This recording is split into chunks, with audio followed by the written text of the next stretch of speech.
Hello everyone, I'm Broffy1322 and this video, alongside the next 4 in the series, is going to show the fastest fully upgraded vehicles in GTA Online overall in terms of lap time. As always, the position counter is in the top left with the best lap time the vehicle achieved in the top right, and in a mirror of how this series started, we won't be including planes, boats, helicopters or bikes in this list. This video only focuses on track performance, so if you're interested in top speed where braking, cornering and acceleration aren't relevant, check the link in the description for the top speed testing series. And if you want to know more information about this testing, including the extent to which it's accurate and how useful it is for you personally, have a read of the full description as everything that you need is in there.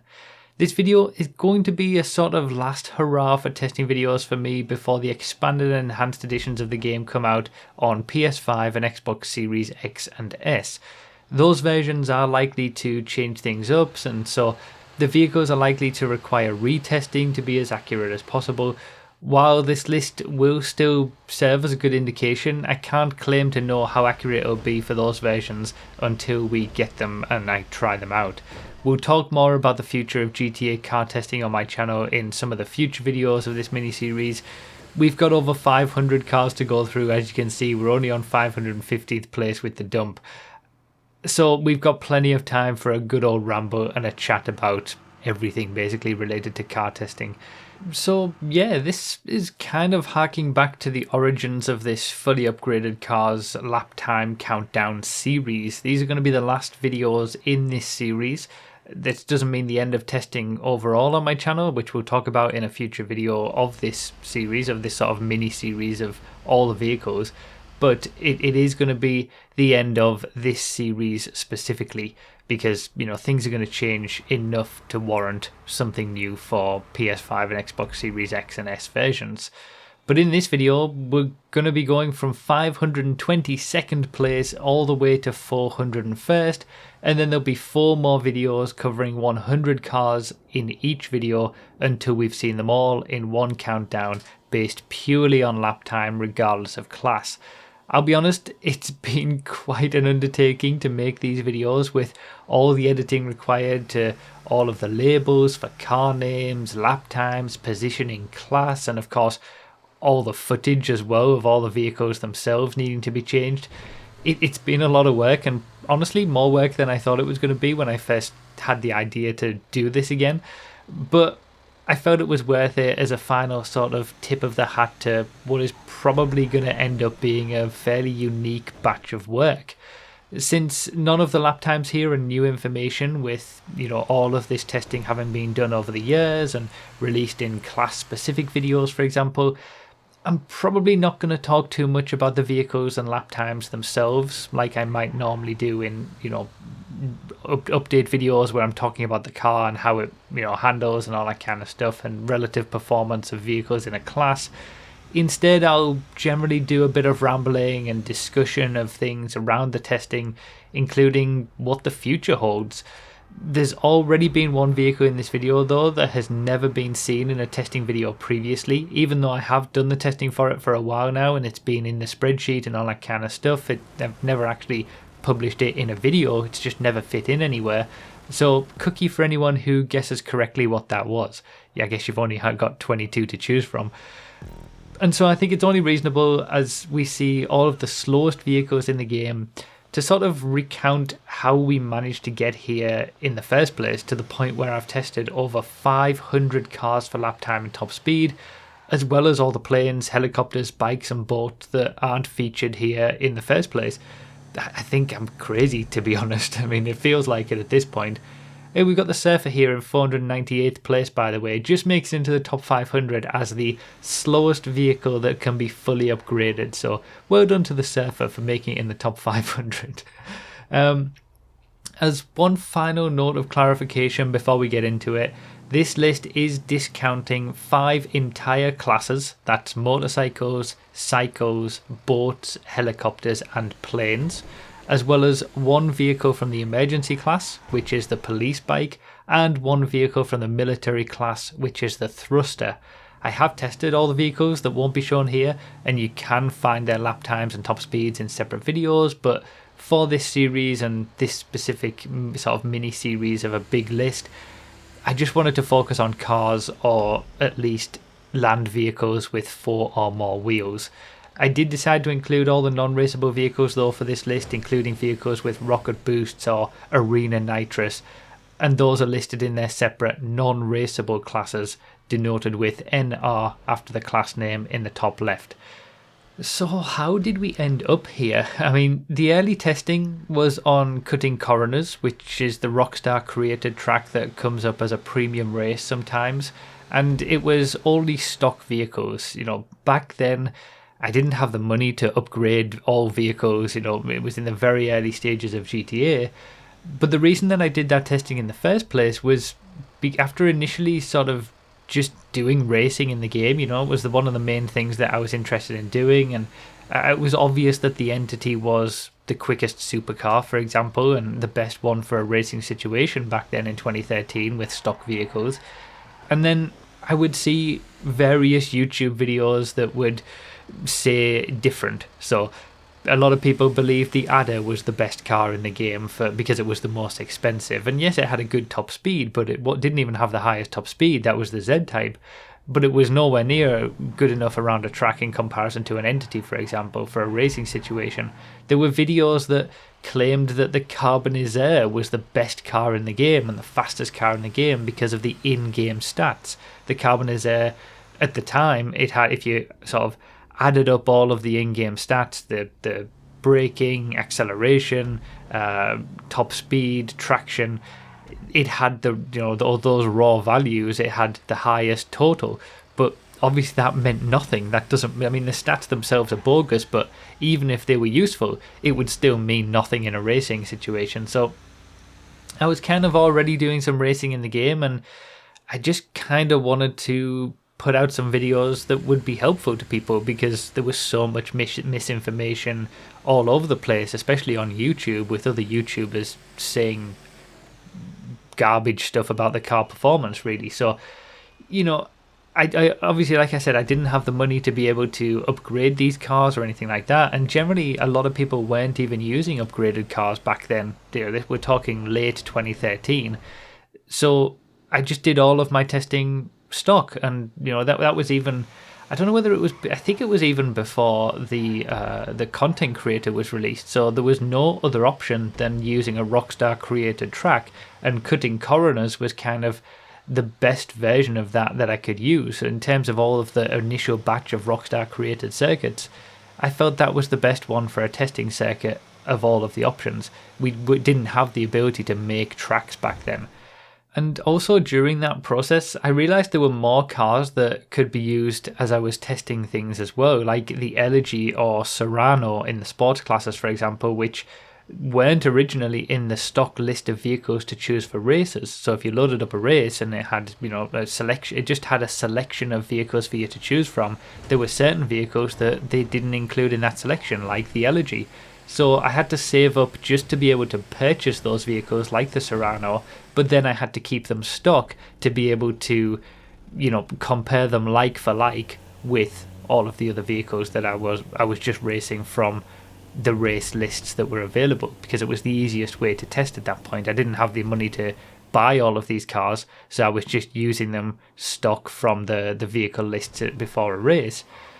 And I made that original video, which is still one of my most viewed of all time. It never quite broke the 1 million view mark, but you know, the fastest cars in GTA 5 video, it contained supers and sports cars together, which was a massive mistake because a lot of people stopped watching after the sports car list. You could see it in the analytics, and I had to put up a load of annotations, as it was back then on YouTube, to tell people, look, keep watching, the supercars are coming. And then there was all sorts of comments saying, you know, I think it was the Elegy, obviously, that was the quickest sports car, and people were saying, well, where's the Entity, where's the Adder, you know? I mean, it was a terrible idea to do sports and supercars together, but I thought putting them together made sense, you know, for me back then, not knowing much about YouTube and how it would have just been better to have separate videos.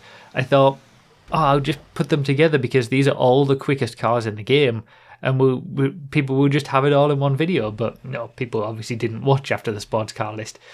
But that's the video that sort of kickstarted the channel really back in 2013. I will leave a link to it in the description and the pinned comment if you want to go check out that original testing video. and I actually had all of the cars tested for all of the classes, and I'd made all of those videos, and I just, once the sports and supercars video got a little bit of traction, I think someone shared it on Reddit initially, I just put all of those videos out just because I wanted people to get all the information. I should have waited a little bit, but yeah, that was where I started to really gain subscribers, from that original stock vehicles testing video around the original cutting coroners circuit. And as new cars came out, I'd test those too and upload update videos in much the same way that I would do now. The playlist I'll leave a link to as well, for that entire stock vehicles playlist. I'll leave a link to that down below as well, so that you can, you know, see all of those original testing videos at the you know, in the way that they happened, and you can see how far we've come. But there was definitely a need for more upgraded car testing. You know, I didn't have the money to buy and upgrade all the cars, like I said, but people were starting to gradually gain more money in the game overall and starting to buy their own cars, upgrade them with engine, transmission, all that kind of stuff. And then we had the update where spoilers suddenly added traction. So there was all sorts of things going on that made it such that I couldn't really stick to stock vehicle testing. And I asked for help. I asked for help from the people who were currently watching me back then in 2013, who'd seen my original testing videos and were starting to follow me for those reasons. And I asked for people to help me to be able to buy shark cards to test all of these vehicles, and I felt really uncomfortable about it at the time. I would still probably feel uncomfortable about it now, but for different reasons. But it was really crazy, the support that I got back then. You know, people donated to me. I didn't have donations on streams or anything like that, set up at all back then. So the idea of sort of asking people to donate to give me money to be able to do some testing was so alien, but people were really supportive, and they were able to, they sent me enough donations that I could buy a few shark cards to be able to then get all of the vehicles bought and upgraded and tested. And you know, I still even now can't believe that, because I was such a small YouTuber. I wasn't really, you know, I don't know why people believed in me back then, but I'm really thankful that they did. I guess I was doing good enough with the stock vehicle testing, but yeah, that was sort of the way that this series that you're watching now started. You know, that's how it started, from the generosity and help from other people. Otherwise, I wouldn't have been able to test all of the vehicles upgraded. And I actually took the opportunity to change the track that I used for my testing when I moved to doing it fully upgraded. But the biggest mistake I made was probably not changing the name of it, to be honest. So the original Rockstar created track is cutting coroners. And yes, that second word is coroners, not corners, since it's a play on words with the fact that the track drives through the hospital and past the coroner's office over the road from the hospital. And the amount of people who still don't know that is remarkable. But anyway, I decided that the original track wasn't good enough for the testing that I wanted to do, mainly because it lacked a sort of variety of corners, or enough corners, to be honest. So I made Cutting Coroners GP, and it was basically a longer version with the tight hairpin before the back straight, more corners around the start of the track. The start-finish straight and other bits of the layout are actually the same as the original Rockstar created track, which is why I named it Cutting Coroners GP, a sort of more enhanced Grand Prix version of the basic Rockstar track in essence. But good lord, the amount of people who still think I'm driving the original Cutting Coroners is amazing. Even now, you get people saying they get significantly quicker lap times than I get in these testing videos, and it's because they're using the old, much shorter original version of the track that Rockstar made. I also sometimes get people sort of finding the old videos with stock vehicle testing and wondering how a stock entity from 2013 was much quicker than a fully upgraded one is now, despite the track being completely different during that testing. But yeah, it's interesting the things that you sort of don't think about that end up being commonalities even 8 years later.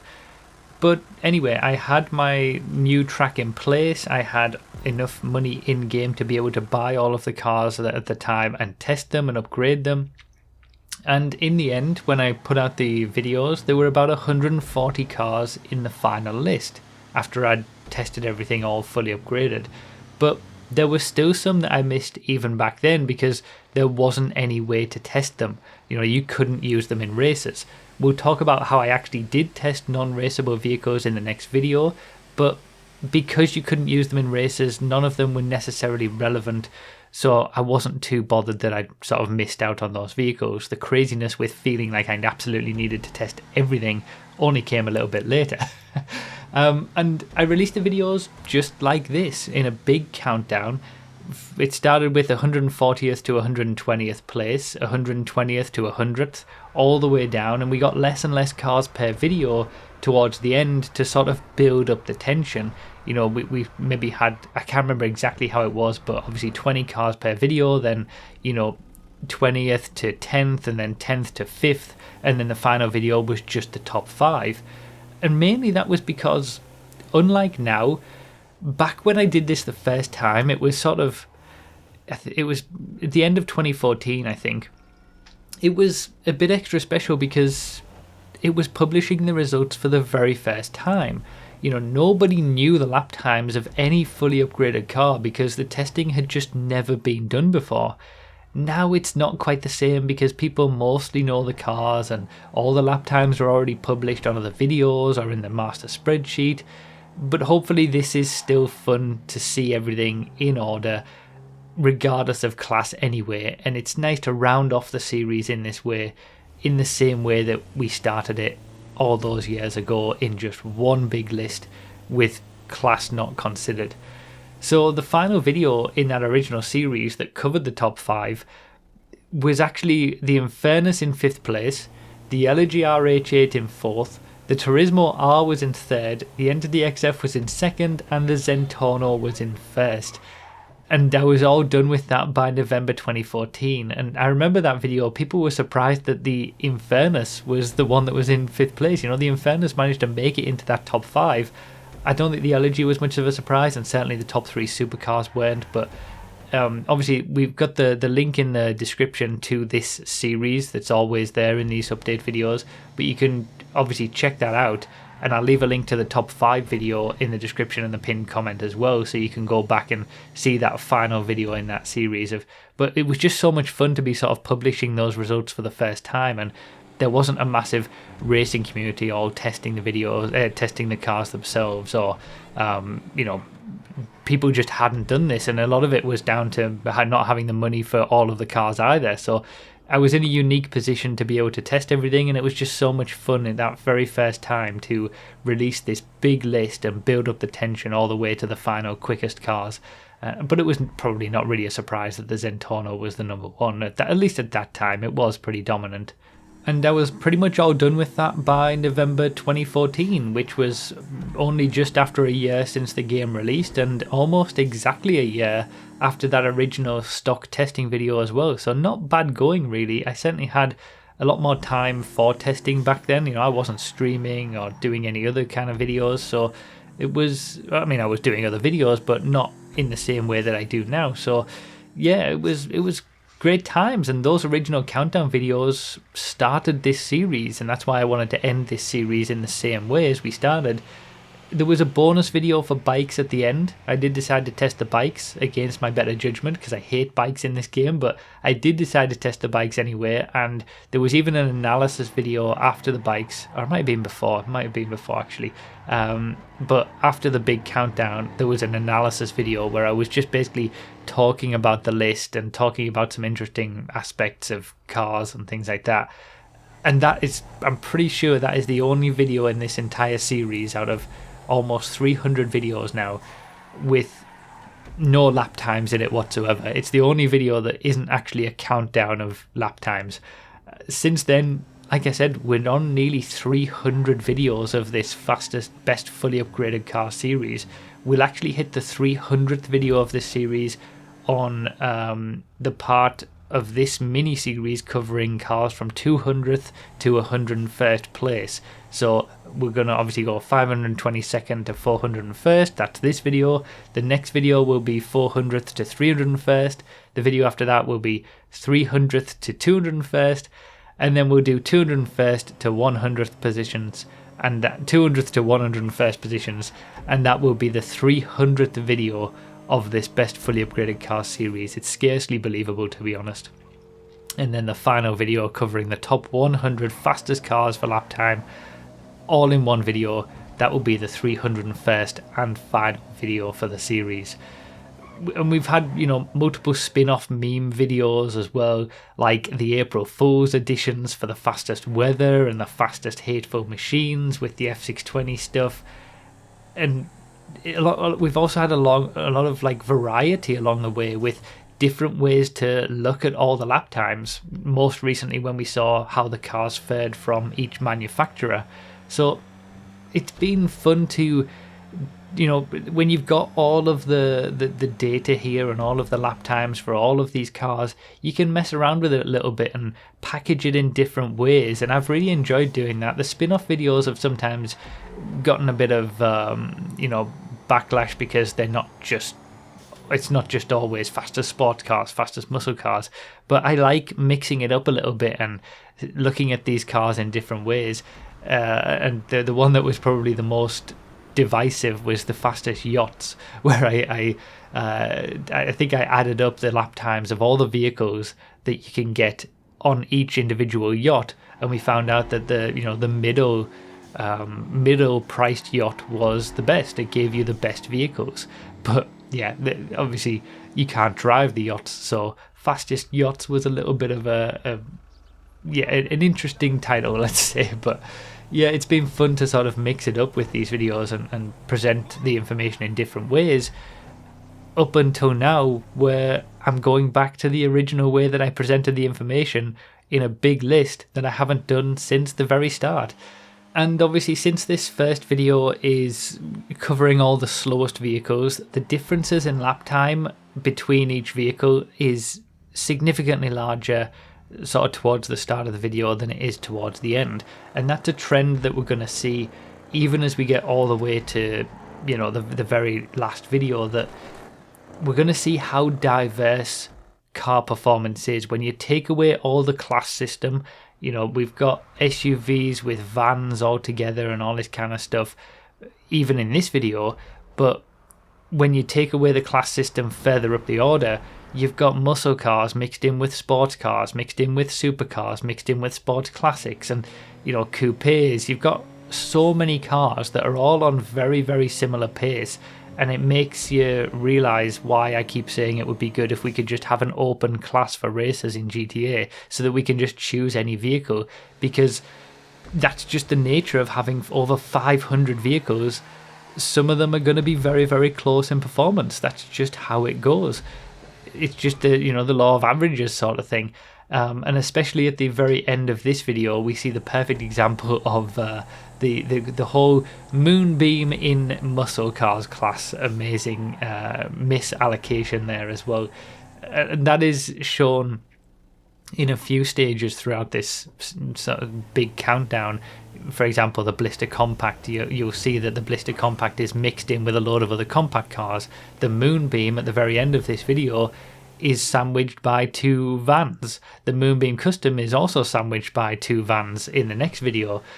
And it gives you an idea of why the class system in GTA is just useless at this, really, because you've just got vehicles from all sorts of different classes altogether. But they're all sharing very similar pace. And like I said, as we go through the videos and up the order, those pace differences get even less. And there's a few instances where we're going to have vehicles that share exactly the same lap time, or they're separated by 1,000th of a second or something like that. So that's going to be interesting to see. And yeah, it gets very compact as we get further up the order. But we've got the slow ones out of the way in this one. Obviously, 122 videos in this one. All of the rest of the videos are going to have 100 vehicles each. But we've still got plenty more to come. We've still got another 400 vehicles to cover. So in the next video, like I said, we're going to sort of talk more about the ways in which I've been able to test a lot of the untestable vehicles. You know, a lot of vehicles here you can't actually use in races. So I'll talk more about the different ways that I've been able to test those. The video after that, we're going to talk a little bit more about the future of testing on my channel. And then the final two videos is going to be a little bit more chill, more of a discussion, and we'll probably talk a little bit more about the cars and their lap times and stuff like that towards the end of this sort of 5-video mini-series. So yeah, this is kind of, I hesitate to say it's a goodbye, but I mean, it is a goodbye to this series. I think expanded and enhanced, obviously the new versions of the game on PS5 and Xbox Series X, they're going to change things just enough that it warrants doing something different. And as we'll talk about in the third video of this mini-series, testing is going to have to change at least a little bit on my channel. I'm still planning to have testing, it's just what format that takes, and I don't think it's going to be possible to be able to test 522 cars plus all the planes, bikes, helicopters and all that stuff as well all over again. You know, there's just too much. This has all been done over the course of a good number of years, so we'll see. We'll talk more about it, as I said, in a future video. But yeah, it's weird to be sort of recording one of these countdown videos for what will basically be, you know, the last time, at least for this series with 300 videos in it. Like I said, I'm going to be doing countdown videos, no doubt, and I'm going to be doing lap time videos and stuff like that. But for this series specifically, that has been going since November 2014, it's a bittersweet video to record, but we've got 4 more to go as well, so it's not over yet. Plenty of cars to look up after and see how they perform. So yeah, like I said, we've got 4 more videos to come. They'll be coming out over the next 4 days, so 1 video every day after today. So you'll be able to see all 522 cars from start to finish over the next 5 days for lap time, and then we'll finish it with the number 1 at the very end. As always, thank you so much for the continued support and the incredible support that you show me ever since back in 2013 when I was given donations to start this series in the first place. You guys have been amazing, so thank you all so much. And we've got plenty more cars to come and plenty more to talk about in the next few videos. So see you all for the next 100 in the next video tomorrow. Thank you guys.